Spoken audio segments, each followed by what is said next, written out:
A Leganés se llega por un número de teléfono. No lo identificó un ordenador, fue el olfato de un comisario de la policía. Llevaba años investigando los restos de una célula de Al-Qaeda desarticulada en España en 2001. Y cuando vio todo el material que estaban reuniendo sus compañeros en esas 3 semanas que habían pasado desde el 11M... Casi por accidente se dio cuenta de que entre los centenares de teléfonos que estaban siendo registrados y ordenados, pues había uno que era apenas unos dígitos secuencial respecto a otro que él tenía bajo observación y que correspondía a un muy prominente miembro de la célula de Abu Darda que había recibido entrenamiento terrorista en Afganistán. Habla Fernando Reinares, uno de los mayores expertos en terrorismo de España. Al hallar esta circunstancia de que había un teléfono que era 10, 11 o 12 dígitos sucesivo al que él estaba investigando, entonces supuso que podía existir alguna conexión, que esos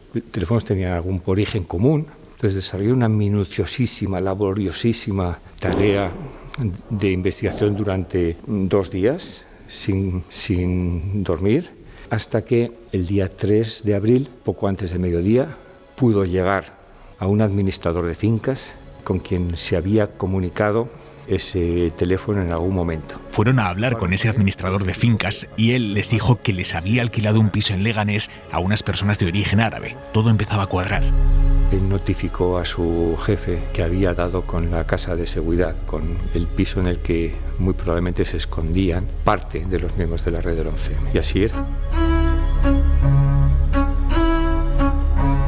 Los primeros policías empiezan a llegar a esa zona de Leganés, calle Martín Gaite, una zona residencial, bloques de pisos idénticos los unos a los otros. 2 o 3 coches, es decir, con 2 funcionarios cada uno, más o menos.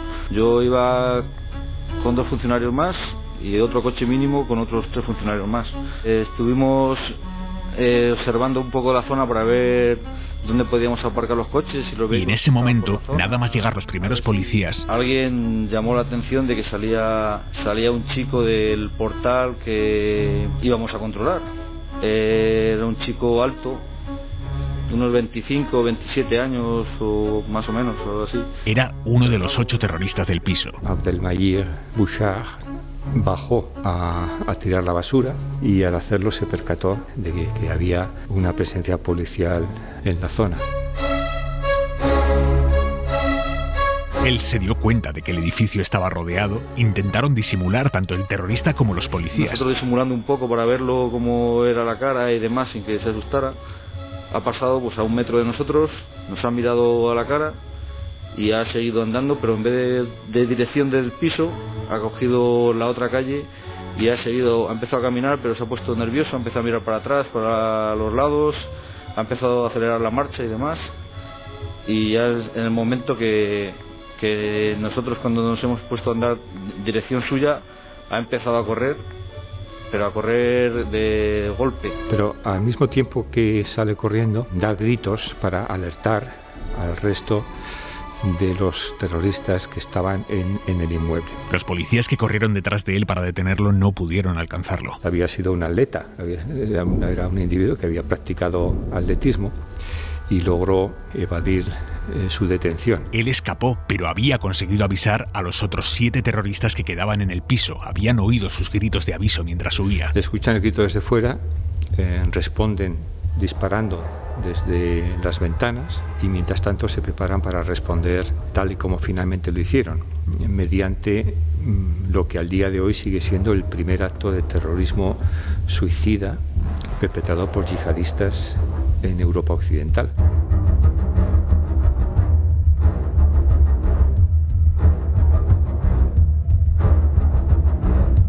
Los pocos agentes que estaban todavía en la zona relataron así en el juicio aquel momento, los primeros disparos desde la ventana del piso de los terroristas. Se oyeron unas detonaciones pues encima de nosotros, no sé si 5 o 6 o algo así.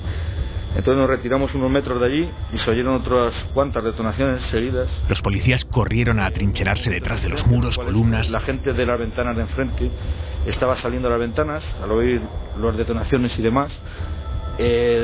Nosotros yo en mi caso, estando con la rodilla en tierra En ese momento pues le estaba ahí intentando que las señoras que estaban asomándose que se metieran por adentro y en ese momento salió una de las personas arriba, justo a 2-3 metros de mi cabeza, levantando la persiana, y se me quedó mirando, se ha vuelto a meter, ha cerrado la persiana, la ha vuelto a levantar, ha vuelto a salir un joven pues también de 25-30 años con barba, y ya no han vuelto a salir. Los vecinos hoy recuerdan con pavor aquellos primeros momentos. Que lo pasamos muy mal, en ese momento no sabíamos qué pasaba. Yo bajé a la calle y todo lleno de gente y bueno, ya cuando nos enteramos, pues un susto muy grande. Confirmado ya que los terroristas estaban en el piso y que habían empezado a atacar a los agentes, la policía lo moviliza todo. Estar en el parque con mis hijos y ver un helicóptero arriba estacionado en un solo sitio. Llamaron a los sanitarios. Me avisan de esta posible, de que había algo, sin decir ni especificar, que podía ser importante, y entonces activo a los 2 servicios de urgencia. Es Pedro Martínez Tenorio, que era responsable de emergencias en Leganés. Sinceramente, yo lo único que pensaba es que se iba a producir un arresto, o se iba a producir por algún motivo que desconocíamos, que iba a haber pues una detención pues de gente peligrosa, vamos a decir. Los sanitarios no eran del todo conscientes de la gravedad a la que se enfrentaban, pero la policía sí. Y en ese momento movilizaron al GEO, su grupo especial de operaciones, la unidad de élite para situaciones de extremo riesgo. Antes de las 6, en torno a las 6 menos cuarto, recibí una llamada telefónica del subdirector operativo ordenándome que enviara urgentemente efectivos del GEO a Leganés. Se llegó en 2 grupos. Los primeros, unos 10 funcionarios, llegaron en torno a las 7 y a los 15 o 20 minutos después llegué yo con 4 funcionarios más, total 15. Es el máximo jefe de los GEO, que movilizó a sus hombres desde Guadalajara, donde está la sede de la unidad. En paralelo, y ante la sospecha de que los terroristas todavía tuvieran explosivo como el que habían usado para volar los trenes de Madrid 3 semanas antes, la policía llevó a Leganés también al TEDx, los artificieros. Y nos fuimos allí a Leganés, estuvimos allí pues yo creo que llegamos a las 18 horas, ya tenían acordonada la zona, todavía no se había acabado de desalojar todos los edificios de alrededor, pero prácticamente estaba ya desalojado. Ese desalojo del que habla Juan Jesús Sánchez Manzano, el jefe de los TEDx, se hizo rápido, se hizo bloque a bloque. Se había desalojado todo el barrio, estaban acordonados mediante efectivos de las unidades de intervención y unidades de información. Y como contó el jefe del GEO en el juicio, lo primero que se hizo fue cortarles todos los suministros a los terroristas. Al poco de llegar, los bomberos, a indicación nuestra, cortaron la luz, el agua y el gas. Nadie sabía aún qué iba a pasar, los vecinos menos. Con mucho susto, que cortaron la salida del barrio, que no podía salir nadie. Les sacaron de sus casas, pero no sabían por qué. ¡Guau! Esto era, vamos, policía de todo. Ambulancias, de todo había, tiendas de campaña, de todo. Y aunque los sanitarios seguían sin saber qué estaba pasando, empezaron a atar cabos. Lógicamente lo que iba a suceder nadie lo sabía. Pero visto el dispositivo que había y la policía no decía que sobrábamos la mitad, pues hombre, te hacía pensar que de una magnitud importante podía ser.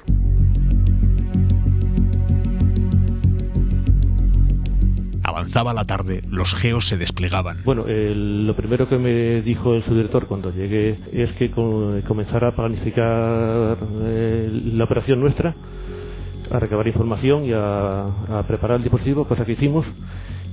Valoramos, en primer lugar, tratamos de hacernos con la distribución interior del piso. Fue fácil porque apareció un policía que era vecino, vivía pared con pared con el piso ocupado por los terroristas, con lo cual pudimos hacernos con una distribución exacta de la interioridad de la vivienda. Incluso fuimos al propio piso y pared con pared les pudimos oír perfectamente cómo gritaban y daban alaridos y demás. Se refiere a los cánticos que iniciaron los terroristas al verse rodeados. Se empezaron a oír voces, cánticos y demás en el piso. Empezaron a... ¿En qué idioma? No, en idioma yo creo que sería árabe porque no entendía nada.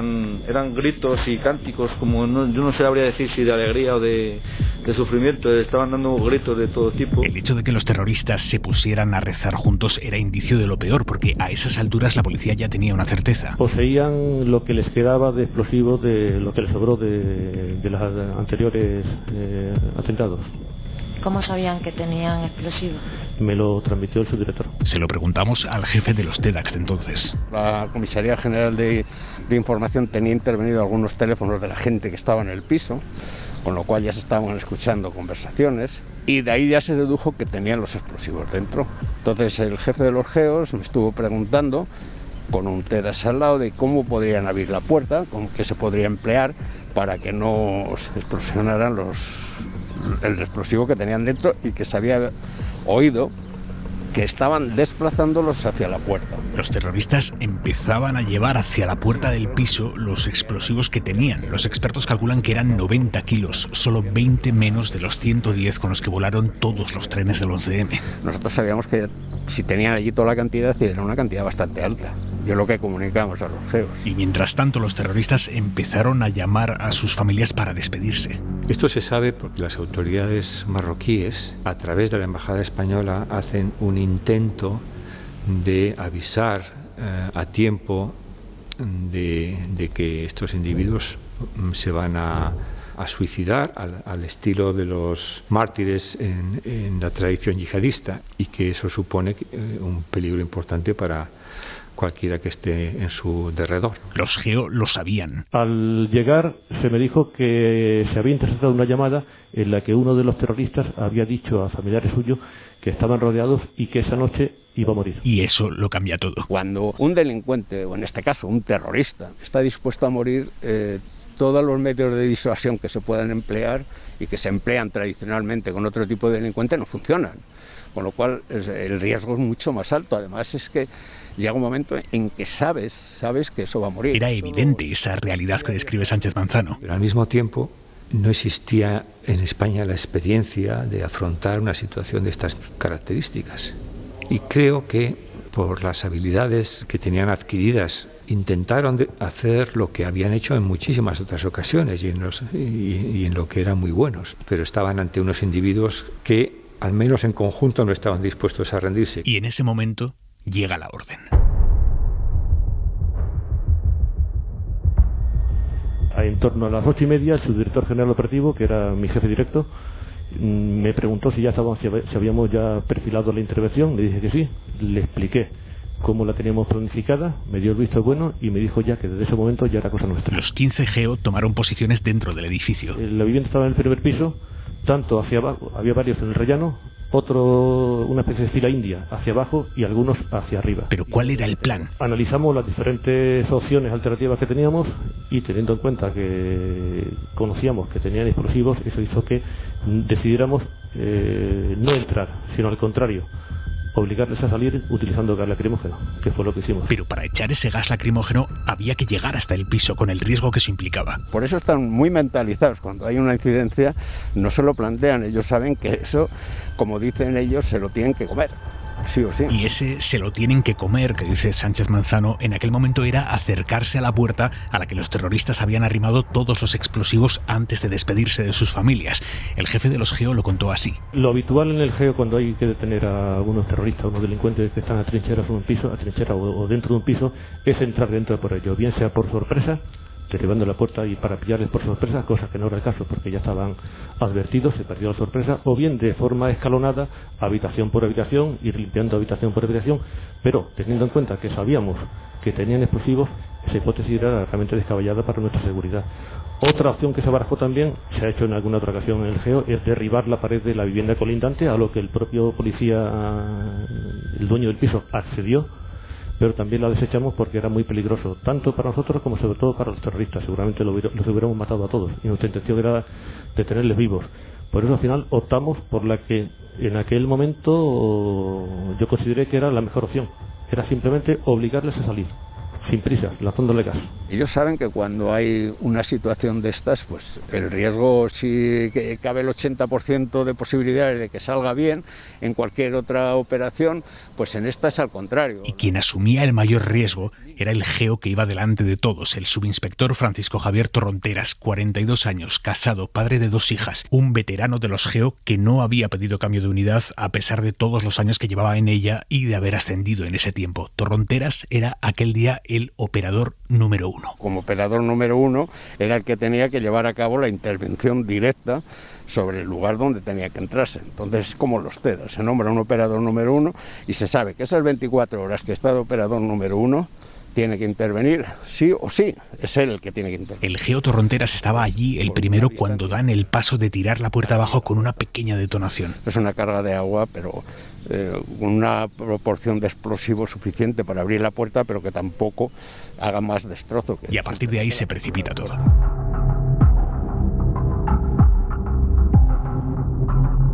Una vez que volamos la puerta, tomamos posiciones en el rellano, en el exterior de la vivienda, y les combinamos a que salieran.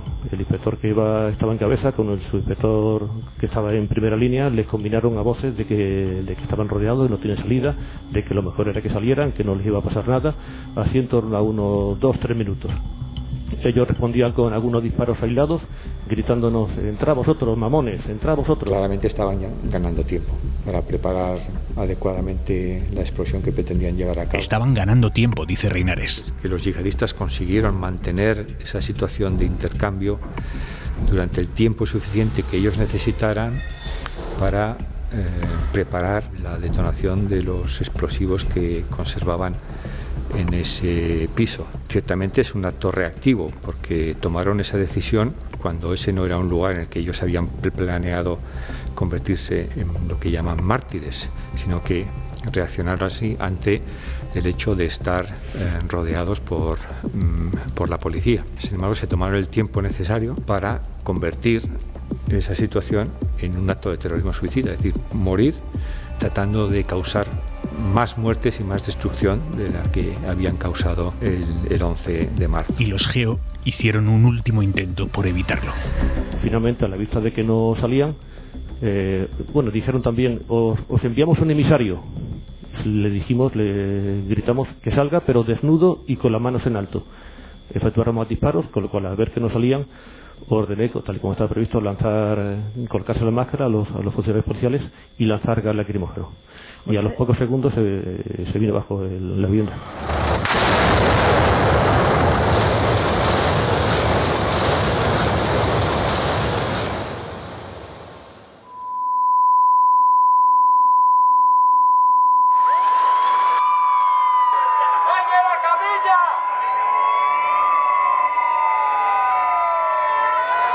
Nos han dicho que hagamos una relación de todos los cabezas de familia de Carmen Martín Gaite 40 para ver cuántas personas viven en cada familia y qué necesidades tiene cada uno.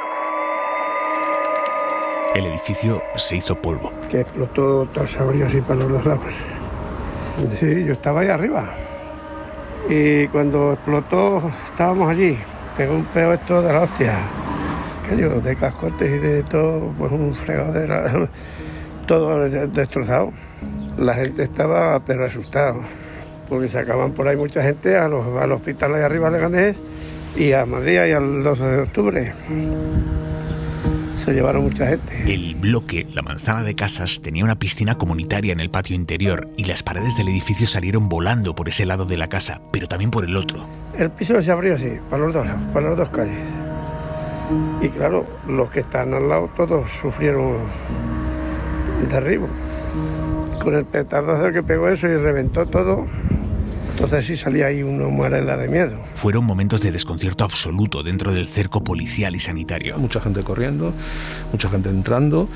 A mí la imagen es un poco, no muy seria, pero la imagen de un hormiguero, ¿no? O sea, corriendo gente así muy bien sin saber hacia dónde y hacia qué. Dos personas fueron directas hacia el edificio. Uno de ellos era Juan Jesús Sánchez Manzano, el jefe de los TEDAX. De inmediato el jefe de bomberos y yo nos asomamos a ver cómo estaba el edificio, por si podía caerse y luego por si había algún terrorista vivo. Pero en ese momento en el que Sánchez Manzano entra a revisar lo que queda de edificio, se cruza con varios Geo que están sacando a un compañero malherido. Era Torronteras. Estaban bajando los compañeros, estaba yo ya en la puerta del piso con el jefe de bomberos para ver cómo había quedado después de la explosión el edificio y asegurarnos de que no se venía abajo, de que no había algún terrorista vivo. Estuve hablando con él. No, nada, jefe, no, me decía, no, nada, que esto no ha sido nada, una herida aquí en la pierna y tal.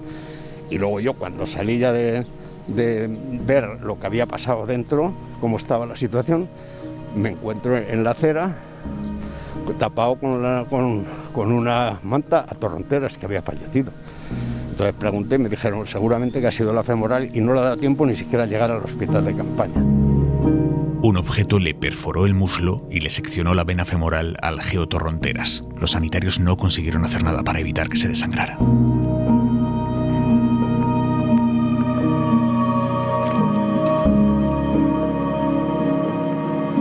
Torronteras se convirtió así, en ese momento, en la última víctima de los terroristas del 11M.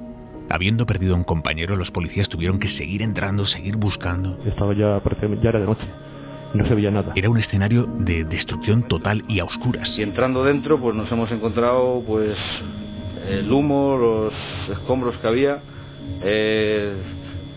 trozos de cadáveres que había por allí, los cuales casi no se veían, íbamos pisándolos porque estaba el helicóptero justo encima y estaba enfocando directamente desde arriba, y entonces había veces que había luz, a veces que no. Y una vez visto aquello dijeron que había cargas explosivas todavía sin detonar. Sacaron a todos de allí, se quedaron solo los artificieros, pero incluso ellos, los TEDx, tuvieron que parar para evitar más muertes. Cuando los TEDx vieron trozos de explosivo cebados con el detonador, me lo comentaron y entonces dije a la comisión judicial y al resto de gente que estaba allí, policía científica y funcionarios de información, que se suspendía hasta el día siguiente, pues estábamos corriendo un riesgo bastante grande allí al estar moviéndonos entre explosivos que tenían detonador dentro, claro. Las imágenes de aquellos momentos y las de las horas posteriores confirman los recuerdos de algunos vecinos. Creo que había por ahí cadáveres en la piscina y de todo. De todo. Y eso que no había explotado ni una cuarta parte de la carga que tenían los terroristas. Es que no lo habían compactado bien y no llegaron a llevar todo. Por eso, cuando luego hicimos toda la inspección del lugar, en el escenario se encontraron bastante explosivos, unos 20 kilos de explosivos esparcidos por toda la zona. Más luego un porcentaje, que es muy difícil de calcular, que se quedó en la piscina y que posiblemente se fue por el desagüe cuando se vació la piscina. Calculamos que lo que explosionó, yo creo que no llegaron ni a 20 kilos. Y una sensación que compartían los policías, bomberos, médicos que tuvieron que enfrentarse a aquello esa noche en Leganés. Lo recuerda el responsable sanitario Martínez Tenorio. Y el 11M más esto, pues claro, la gente estaba muy... Más que nada porque muchas veces, eso ya es una apreciación mía, pero piensas en ¿esto va a parar o esto va a seguir? ¿No? O sea, ¿aquí hemos acabado o esto va a continuar? ¿No? Esa incertidumbre de la que se nos puede venir encima o esto ya se acabó con todo, ¿no? La muerte de Torronteras, Leganés, fue un drama enorme, pero Leganés al mismo tiempo evitó muchas otras muertes. La explosión suicida de Leganés, derivada de haber hallado donde se escondían, desbarató los planes posteriores que tenían los terroristas del 11M, porque tenían planes posteriores. Quienes usaban el piso de Leganés pensaban estar allí entre un mes y un mes y medio aproximadamente, y después habían alquilado otra casa mucho más grande en la localidad de Albolote, a las puertas de Granada, un lugar muy emblemático para ellos, que insistían en llamarse a sí mismos brigada en Al-Ándalus, y que, bueno, entre los propios restos de Leganés apareció un vídeo en el que ellos decían que continuarían hasta el martirio su yihad. Los planes concretos nunca se llegaron a saber, pero sí algunos objetivos que se habían fijado. Habían marcado otros posibles blancos, como la Agencia Española de Cooperación Internacional en Madrid, en el entorno de Moncloa.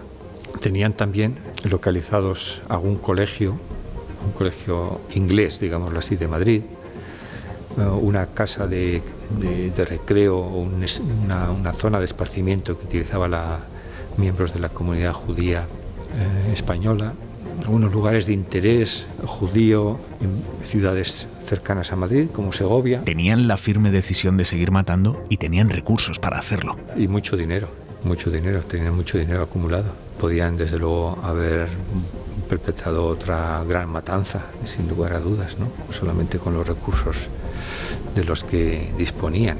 Pero en Leganés murió la mitad de la célula y lo que quedaba de ella desapareció de España. La explosión de Leganés motivó la huida del resto de los miembros, o de buena parte del resto de los miembros de la red del 11 de marzo.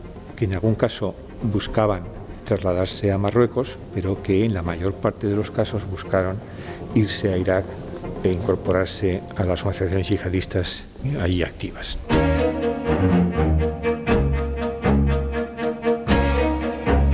Casi 2 décadas después, con la perspectiva que da el tiempo y la experiencia que da la lucha antiterrorista, ¿se podía haber tomado alguna decisión que hubiese evitado la muerte de Torronteras en Leganés? No, yo creo que las decisiones que se tomaron en aquel momento por parte del mando que le correspondía, yo creo que lo hicieron adecuadamente. Y la ejecución luego del servicio también se hizo, yo creo que operativamente muy bien, no se podía hacer de otra manera. No se podía hacer de otra manera. Yo creo que no se pensaba tampoco que la explosión fuera de esa dimensión. En los días posteriores al atentado, la periodista de la SER, Ana Terradillos, desveló críticas duras de algunos GEOs sobre aquel operativo. Los jefes del GEO no decidieron entrar. Los jefes del GEO propusieron otras alternativas. Había que esperar. Se debía de esperar y dilatar el tiempo a cansarles. Y alguien decidió que entrásemos, que no se podía dilatar. Estos audios son de 2004, pero 3 años después, en el juicio, el jefe del GEO, que lideró en persona aquella unidad esa noche, no sostuvo eso, sino todo lo contrario. Valoramos las diferentes opciones alternativas y yo consideré que era la opción más favorable para nuestros propósitos, la menos, si me permite, la menos mala. Pienso que el paso del tiempo le hubiera permitido idear mecanismos de respuesta al cerco policial que hubieran provocado más víctimas entre nosotros. Incluso desde la perspectiva de hoy, el comisario Sánchez Manzano no le encuentra defectos a aquel operativo. Podía haber habido muchas más víctimas mortales, pero yo creo que se llevó a cabo muy bien la operación por parte de los GEOs y eso evitó que hubiera más fallecidos. Y la mala suerte de Torronteras, porque Torronteras, si no hubiera sido la lesión en ese punto tan vital como debió de ser la femoral, pues no hubiera fallecido, ¿no? Hubiera sido un herido grave y demás, nada más. Sin embargo, el experto en terrorismo, Fernando Reinares, sí cree que pudo haberse diseñado con más cuidado el despliegue, el de los primeros policías que llegaron a la zona. A lo mejor hubiera sido lo adecuado haber hecho un despliegue, digamos, menos evidente, ¿no? Si hoy lo viéramos con la perspectiva del tiempo, es claro que el despliegue policial podría haber sido mucho menos obvio. La muerte del subinspector Torronteras fue un mazazo para la unidad, para los GEO y obviamente un desgarro inimaginable para la familia, su mujer y 2 hijas. Pero el dolor aún no había terminado.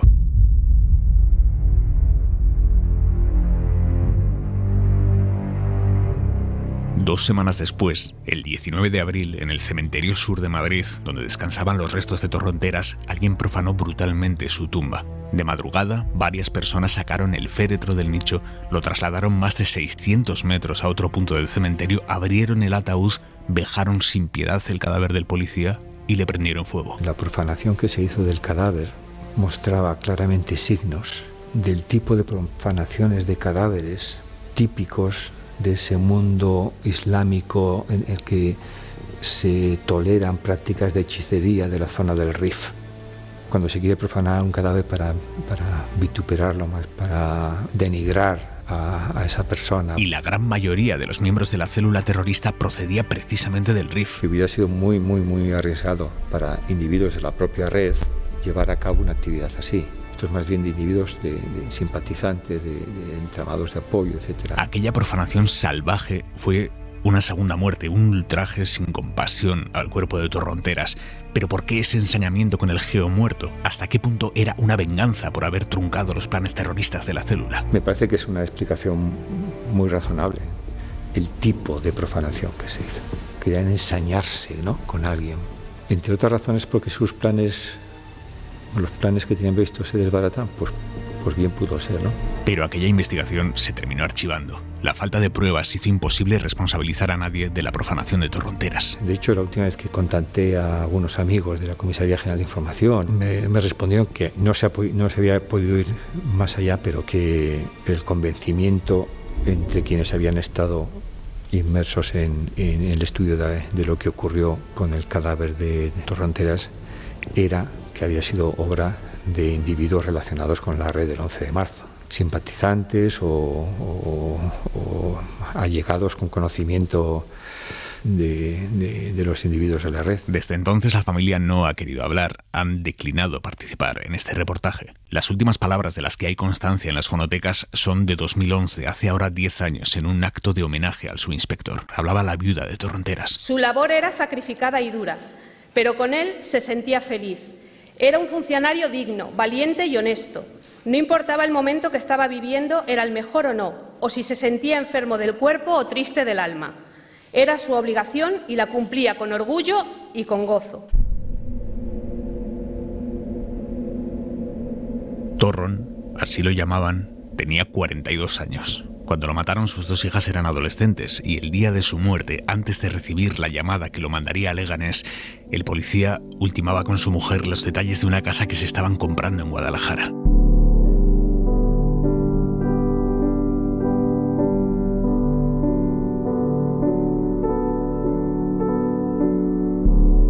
Pasando todo lo que pasó, todo lo que aquí se ha recordado, ¿cómo se explica la desmemoria que existe en torno a Leganés y a la figura del Geo Torronteras?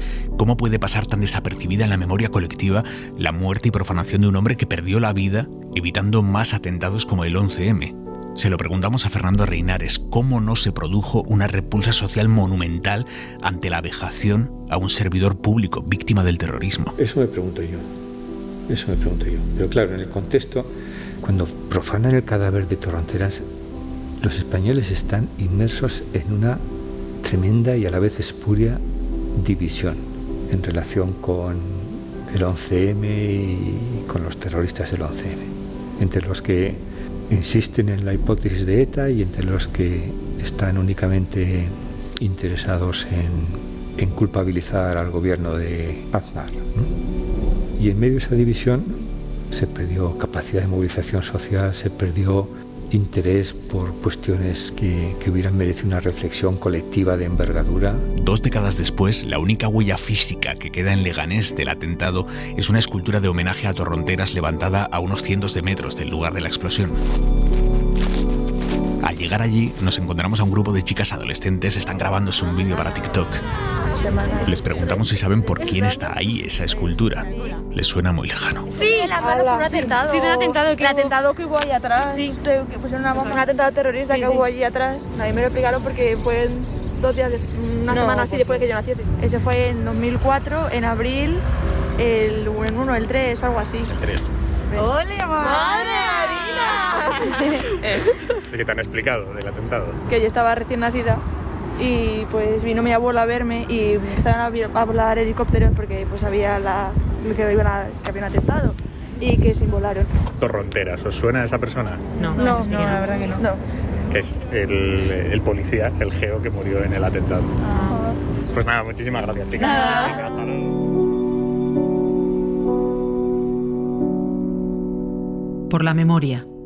Un reportaje de Aimar Bretos y Víctor Olazábal.